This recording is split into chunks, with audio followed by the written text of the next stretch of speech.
Define your dream physique and then half it.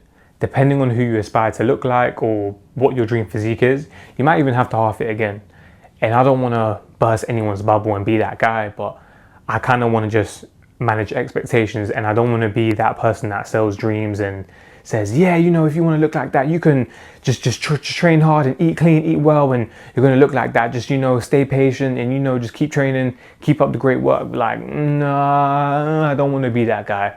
So, and I think most people unknowingly still kind of, maybe they just hold on to that hope that if I do train hard and if I do eat well, I can look like this person. But realistically, like, genetics plays a big role, not to mention the fact that most people are not out here dedicating their lives to becoming Mr. Olympia. Like, take Chris Bumstead, for example. He's the most famous bodybuilder on the planet right now. Him at, like, I think it was 18 or 19 or 20, somewhere around that region, he was an absolute monster. Like, he was already the 1% of the 1%. So those genetics combined with the hard work, dedication, and the performance enhancing drugs, the best coaches, and, you know, more optimized nutrition for him, you get Mr. Olympia like 6 times in a row or 5 times, whatever he was. So I say that to say this: you want to set realistic goals about what you can do. Set realistic goals with where you are, what you have available to you, and what you can do. Think how you want to look this time next year. And then there's caveats to this. So I said tailoring workouts to specific goals. So let's say, obviously, for the most part, training 3 times a week doing full body, or doing 4 times a week upper lower, maybe plenty is going to be optimal. But let's say I just put that in there because let's say you tailoring workouts to specific goals. Let's say you want your arms to grow bigger. So let's say you're doing 3 times a week full body. Just put in arms at the beginning of your workout. Just that simple tip alone. And then from there, you want to optimize nutrition. Get real.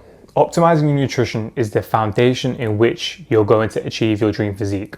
You know, a lot of the talk right now is on working out and training and the optimal sets, reps, workout split frequency, all of that. And that's great talk. I'm all here for it too. But the nutrition is what's going to take you to that next level. So basically, you can work out as hard as you want, but if your diet is off, your results will be too. First, you want to master the basics. So your body needs fuel to perform and recover. That means eating the right balance of macronutrients, proteins, carbs, and fats. Briefly speaking, protein is key for building and repairing muscle, carbs give you the energy to crush your workout, and fats help with hormone health. So don't overcomplicate it, just start with whole, minimally processed foods. Next, understand your calorie and macro needs. Once again, briefly speaking, if your goal is to lose fat, you'll need to be in a calorie deficit to where you basically burn more than you're consuming. If you want to build muscle, you'll need a slight surplus. Now, I think the exact thing is like 70 calories more of a surplus. So you can kind of be in maintenance or a slight surplus. So you don't need to go crazy with the surplus of like 500 calories or more than that. You definitely don't need no bulks like 1,000 calories. That's just going to be way too much, and it's more likely than not going to be counterproductive in you achieving your dream physique. Tracking your food might seem tedious at first, but it's a game changer. Apps like MyFitnessPal make it super simple to do. And here's the secret sauce: consistency beats perfection. You don't need to eat chicken and broccoli every day to see results. You love pizza? Great. Well, enjoy it in moderation. It's about balance, not restriction. The more sustainable your diet, the more likely you'll stick with it. That's because if you go too rigid, and there's loads of studies showing this, but if you go too rigid and you're making progress, at some point you're just going to end up going to the complete opposite side of the spectrum, and then going from restriction to now gluttonous and overindulging, and then you're just going to rebound, and you probably most likely than not are going to go back to the same way, if not heavier. Start small, maybe prep a few meals for the week or swap soda for water. Little changes lead to big results over time. Remember, your dream physique starts in the kitchen. Now let's talk strategy, because achieving your dream physique isn't guesswork. It's about science-backed strategies and tracking your progress. So first, let's talk about progressive overload. This simply means challenging your body more over time by lifting heavier weights, doing more reps, or improving your form.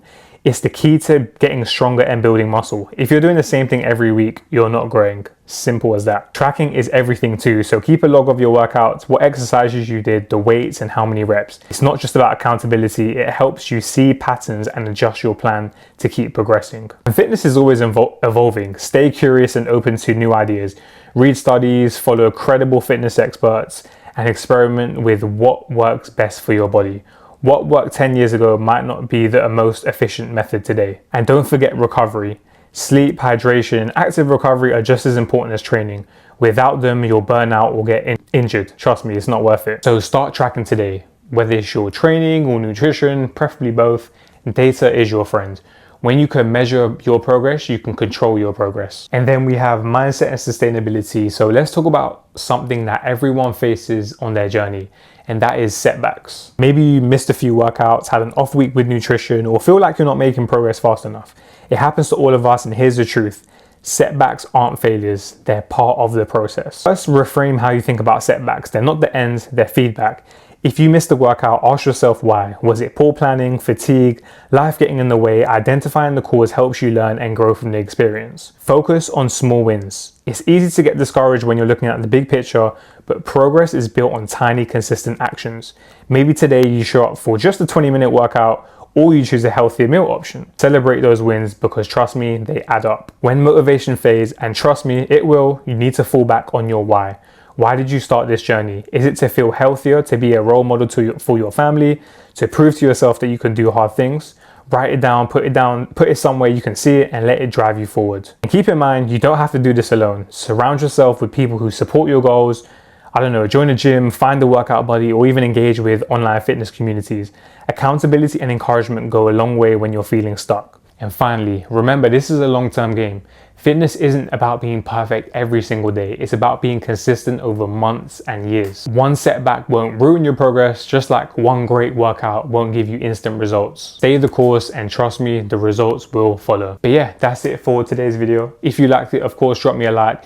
If you found anything useful or in general, just want to tell me what you think, drop a comment in the comments below. Don't forget to subscribe and hit the bell notifications for more videos in the future. I am out. Peace.